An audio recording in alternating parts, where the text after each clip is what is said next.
অবহেলিত কুলাউড়ার স্বাধীনতা স্মৃতিস্তম্ভ। বিজয়ের মাস ডিসেম্বর, যাদের আত্মত্যাগের বিনিময়ে এই বিজয়ের মাস, তাদের স্মৃতি রক্ষার্থে কুলাউড়ায় তৈরি করা হয়েছিল স্বাধীনতা স্মৃতিস্তম্ভ।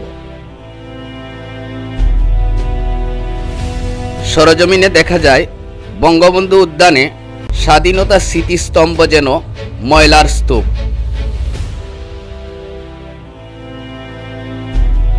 আশপাশে এলোমেলোভাবে অটোরিকশা, সিএনজি সহ অন্যান্য গাড়ি পার্কিং, অস্থায়ীভাবে ফার্নিচারের দোকান। মূল স্তূপে সিগারেটের খোসা, খাবারের প্যাকেট এগুলো দেখা যায়।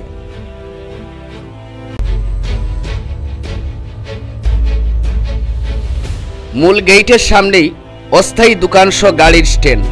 এভাবেই আছে শহীদদের স্মৃতি রক্ষার্থে তৈরি করা স্বাধীনতা স্তম্ভ।